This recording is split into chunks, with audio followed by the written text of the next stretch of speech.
Regarde-moi ça, encore un quartier rasé par des super-héros. Faudrait quand même trouver un moyen pour leur apprendre à pas faire autant de casse à chaque fois. Mais ça existe. Genre on leur donne des cours et tout. Générique.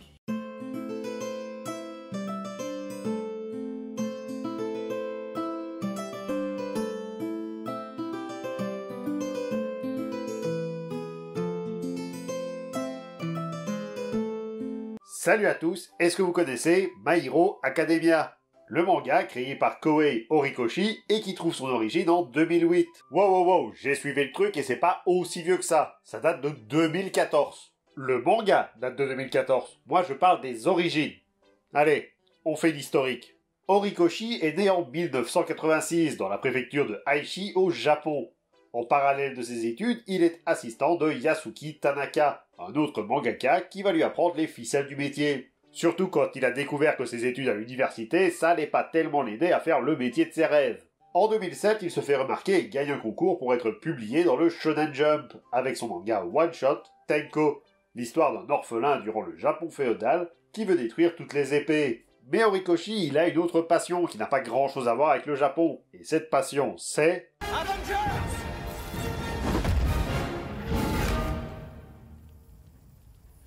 Rassemblement. Les super-héros américains. Donc, il décide d'écrire un nouveau one-shot en 2008, My Hero, qui marque les prémices de My Hero Academia. On y retrouve notamment le personnage de Midoriya, qui ici s'appelle Jack.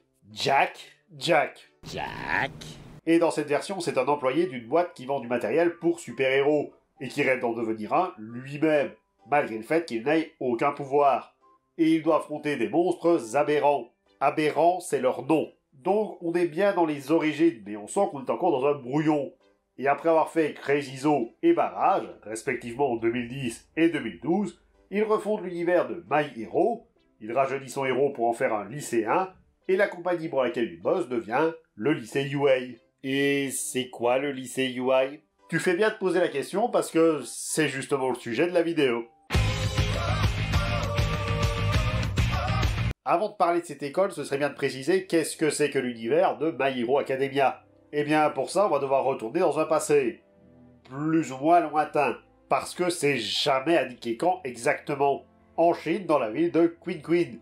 Et je vous conseille pas d'y aller en vacances, parce que c'est pas une super ville, parce qu'elle n'existe pas surtout. En tout cas, le couple allait donner naissance à un bébé hors du commun, en cela qu'il allait être lumineux. Et c'est pas une expression, le gamin était réellement une ampoule sur pattes. Il est donc le premier enfant à avoir un alter et a possiblement inspiré Joby Hughes et James Frey pour leur série de bouquins. Qu'est-ce qui t'arrive? Trempé? Ou peut-être pas. Bref, c'était parti et les enfants avec des haltères allaient se répandre à travers le monde telle une épidémie, et je vais très vite retirer cette phrase. Alors, on sait pas trop combien de temps ça a pris, ni même pourquoi cette mutation a eu lieu. Mais dans un présent plus ou moins proche, 80% de la population possède des pouvoirs. Et je pourrais définir le plus ou moins proche, mais ça poserait encore plus de problèmes. Non, allez, vas-y, ça veut pas être une si grosse fourchette que ça. Ça varie entre aujourd'hui et dans 200 ans. Ok, en même temps, c'est moi qui ai demandé. Alors, pour plus de précision... ça vient du fait qu'All Might, un des personnages principaux, est un super-héros depuis environ 40 ans, et qu'il est le 8e à avoir l'alter One for All, qui se transmet de l'un à l'autre. Mais d'un autre côté, notre héros n'est que la 5e génération. Donc en gros, l'auteur n'a pas voulu donner de date précise, sans doute parce que, au final... oh, on s'en fout. Donc avec une telle proportion d'alter, vous vous doutez bien que c'est un peu la foire à la saucisse niveau chacun fait ce qu'il veut. D'ailleurs, tout porte à croire que l'un des premiers à avoir des super pouvoirs avec son alter, c'était pour devenir un super vilain. Oh, comme c'est cocasse. Et vu qu'il n'y avait pas vraiment de super-héros encore bien établis, que la police elle était aux fraises et que les Yakuza étaient dépassés, il fallait très vite contrer le truc. Et le temps que les gentils débarquent, les vilains s'étaient déjà organisés à Tokyo, voire dans tout le Japon. Ça a pris à peu près combien de temps? Alors, il n'y a rien d'officiel vu qu'il n'y a pas vraiment de timeline. Mais d'un avis personnel, je dirais pas avant la 4e à avoir le One for All. Le 3e ayant vécu en ermite car pas assez puissant. Donc, bien entendu, le mal appelant toujours le bien, les super-héros sont finalement apparus. Mais vu qu'un peu tout le monde pouvait jouer à Superman, il a fallu structurer tout ça. Et ça s'est structuré en deux parties principalement. la branche des super-héros et la branche vigilante. On va définir ça rapidement par les professionnels et les...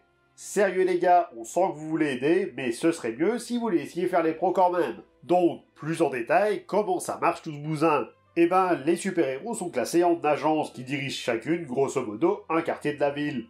Être un super-héros dans ce monde, c'est un métier à temps plein.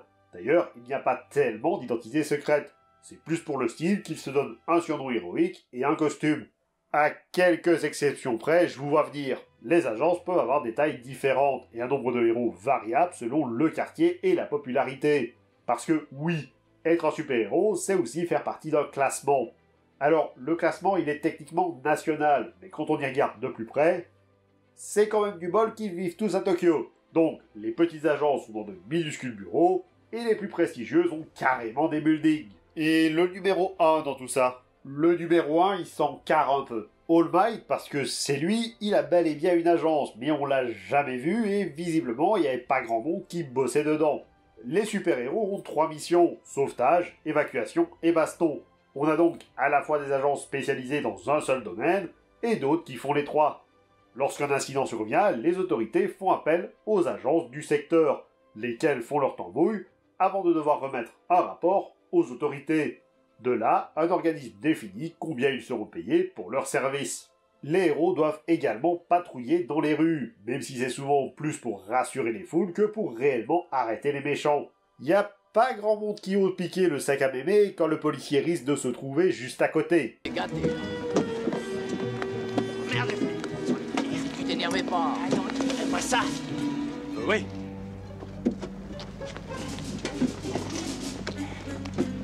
Belle nuit, n'est-ce pas, monsieur, dame? Est-ce que tu devais pas, à un moment donné, parler d'un lycée? Oui, j'y arrive, mais fallait bien poser les bases avant d'entamer le sujet.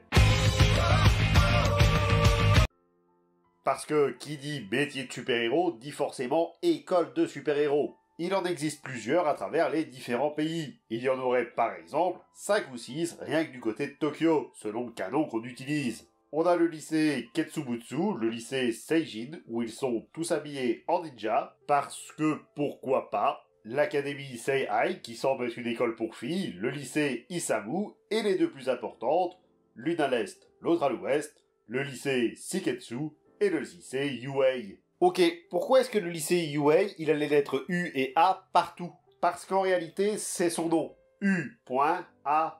Et il n'y a aucune indication sur ce que ça veut dire réellement. Le tout parce que c'est un jeu de mots qui n'est utilisable qu'en anglais, puisque ça se prononce You, A.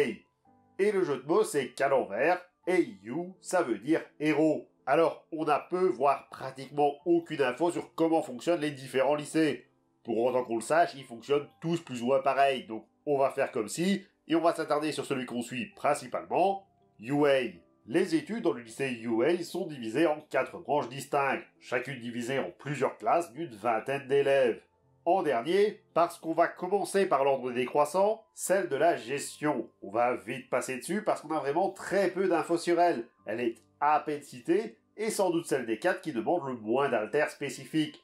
Comme son nom l'indique, elle va apprendre à ses élèves à gérer la vie de super-héros, de l'agence aux relations publiques. Ce sont les gratte-papier héroïques qui font tout ce que les super-héros n'ont pas le temps de faire. Parce que eux, ils font des vrais trucs de super-héros. Ils vont gérer tout ce qui est capital risque pour l'agence et conseiller les héros pour redorer l'opinion publique à leur rencontre aux besoins. Je comprends pas, je croyais que j'étais hyper populaire. Cette branche se compose de 3 classes, I, J et K. Ensuite, on trouve la branche de soutien. La branche sur laquelle on s'assied pendant qu'on la coupe, c'est ça? Oh bordel, je vais me le faire. Non mais, c'était une blague. Ah, ah, aïe.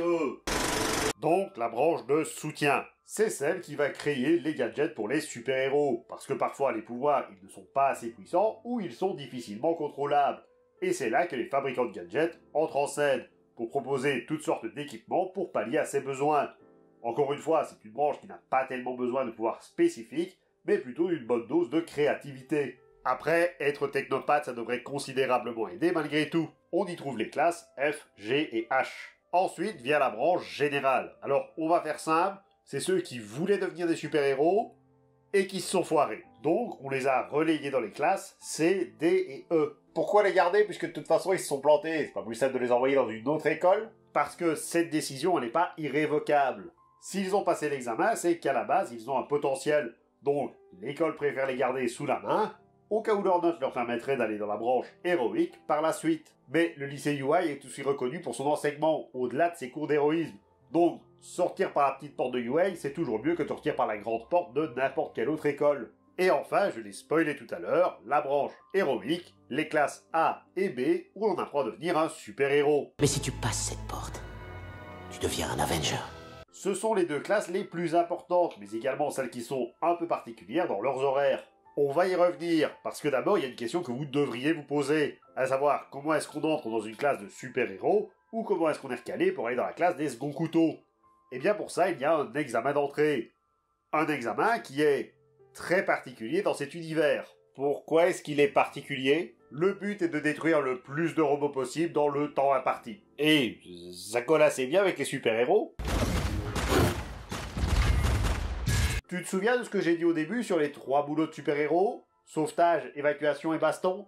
Parce que là, ça évalue surtout la baston. Le côté évacuation et sauvetage, c'est pas trop ça. Une fois les classes réparties, on commence les cours. Une journée se découpe en 6 périodes, une 7e étant cependant ajoutée à nos héros. Parce qu'on ne devient pas un héros en se la coulant douce. La matinée est réservée aux cours classiques, mathématiques, sciences et autres matières du genre. L'après-midi, en revanche, ce sont les cours spécifiques à la branche dans laquelle vous vous trouvez. Sauf sans doute la branche générale qui n'a pas de spécificité. Et encore, parce que ça, c'est dans la théorie, dans la pratique, ça donne un peu ce qu'on veut. On ne sait pas grand chose sur les cours de gestion et de soutien, mais pour ce qui est des héros, on a pu assister à quelques-uns. Et dans l'idée, on a de travailler en équipe pour arrêter des super vilains, eux aussi joués par un groupe d'élèves. On crée pas des méchants, on n'est pas à Poudlard ici. À sauver des gens lors de catastrophes naturelles dans un bâtiment qui est capable de les reproduire, en passant tout simplement par choisir son nom de super-héros. Je suis Iron Man. Mais bon, de ce qu'on en a vu, c'est surtout la baston qui compte. D'ailleurs, certaines de ces épreuves peuvent être éliminatoires. Une erreur et c'est la porte pour vous. Mais c'est dégueulasse! Oui, mais l'académie a tous les droits au sein de son établissement, ce qui équivaut à virer les élèves comme bon leur semble. Après, ils pourront toujours être réintégrés, mais cette exclusion restera à jamais dans leur dossier. Les cours s'accompagnent également d'activités extérieures, à savoir des stages dans des agences de super-héros, mais également de voyages pour aller s'entraîner dans des camps spécialisés. Des activités qui se passent rarement bien pour les élèves d'ailleurs. C'est mon sang. C'est mon sang. C'est plein de mon sang. La sécurité est pas au top quoi. Ce qui est extrêmement paradoxal quand on sait que justement, l'école en elle-même dispose d'un excellent dispositif de sécurité qui empêche à peu près quiconque de mal intentionné de s'introduire dans ces lieux. C'est d'ailleurs pour ça qu'elle est devenue un internat, afin que les élèves ne puissent plus être la cible d'attaque durant leurs études. Et enfin, dans les activités extrascolaires proposées par le lycée, on peut en citer 2. Le festival du lycée, où chaque classe va prévoir une activité pour que tout le monde puisse passer un bon moment. Ça peut aller du concert à une maison hantée, la seule limite reste l'imagination des élèves et les moyens du bord. Et le festival sportif. Si le festival du lycée est attendu par les élèves principalement, celui-là l'est pour à peu près tout le monde. Et comme pour tout le reste de cette école, le principe est simple. C'est de la baston? C'est 3 épreuves distinctes, une basée sur l'évacuation, une sur le sauvetage et une sur la baston. Non, je déconne, c'est toutes les 3 sur la baston. Dans l'ordre, nous avons une course d'obstacles, et par obstacle on entend des mines. Une mine! La sécurité de cet établissement me laisse de plus en plus perplexe. L'épreuve du cavalier, en gros ça se joue en équipe de 2 à 4, et il faut soutenir son cavalier et le protéger, tout en récupérant les points accrochés aux autres cavaliers. Et enfin, un simple tournoi. Pour terminer notre petit tour du fonctionnement de l'école, les élèves ont le droit, à un moment donné de leur cursus scolaire, de demander un permis provisoire, obtenu lors d'un examen regroupant toutes les écoles citées plus tôt. Un examen qui va surtout se concentrer sur la baston. Est-ce que cette école a bien compris le principe de super-héros? Qui dit école dit forcément corps enseignant, donc on va un peu s'attarder sur eux. Par contre, on va pas tous les énoncer parce que certains sont juste là pour faire tapisserie. Et je suis sûr que dans le tas, il y en a au moins un dont le pouvoir est de faire tapisserie. On peut déjà les séparer en 2 groupes différents, le staff à proprement parler et les professeurs. Et on va commencer par le principal de l'école, qui est, le principal. Nezu qui a de très particulier de ne pas être un humain à la base, mais bien un animal, ce qui explique son apparence étrange. Alors, savoir de quel animal on parle est assez compliqué, parce qu'il semble plus être une chimère qu'autre chose. On lui reconnaît des traits propres aux souris, aux chats et aux chiens par exemple. Mais si un animal a pu devenir le directeur d'une des académies les plus prestigieuses du pays, c'est surtout grâce à son alter, Haute Perf, qui lui permet de décupler son intellect. C'est d'ailleurs pour cela qu'il peut marcher sur ses deux pattes arrière, parler et même réfléchir comme un humain. Ce qui est l'inverse de Ryo Inui, alias Groundhog, qui est un humain dont l'alter lui donne l'apparence d'un chien. Ah non, mais faut suivre. Bah je m'accroche, fais que ça, vous pouvez me croire. C'est à peu près tout ce qu'on peut dire sur lui, si ce n'est qu'il est le conseiller d'orientation de l'école. Et oui, son physique jure légèrement avec son emploi. Vous êtes professeur de quoi, au juste, monsieur Logan? D'art. Shiho Suzenji est, tant qu'à elle, la matriarche de l'école, étant dans ses murs depuis 40 ans. Surnommée Recovery Girl, elle occupe le poste d'entretien du jardin.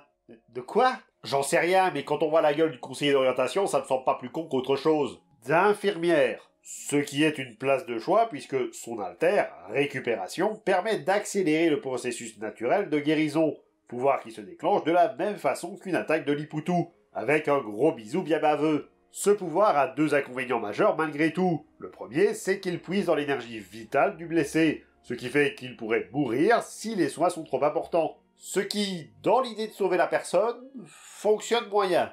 Et l'autre, c'est qu'elle est incapable de faire repousser des membres, parce que faut pas déconner non plus. Et enfin, on peut passer au professeur.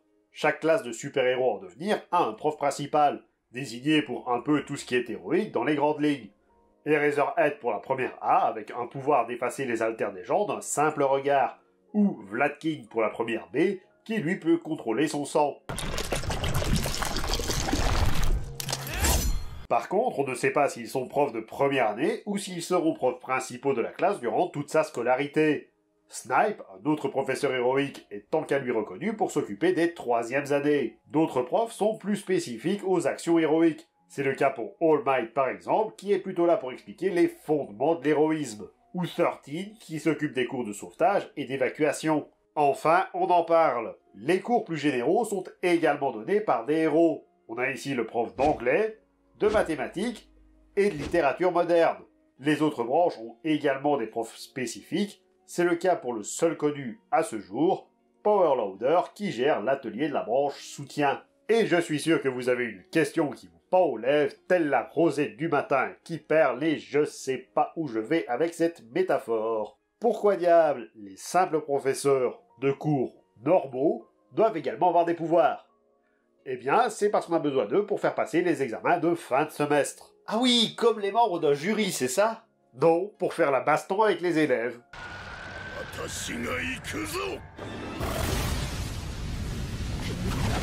Je vous remercie d'avoir regardé cette vidéo et j'espère qu'elle vous a plu. N'hésitez pas à commenter, liker, partager, à vous abonner pour ne manquer aucune des prochaines vidéos. Vous pouvez également me suivre sur Twitter. Moi je vous dis à très vite. C'était le Grim Squeaker pour vous servir.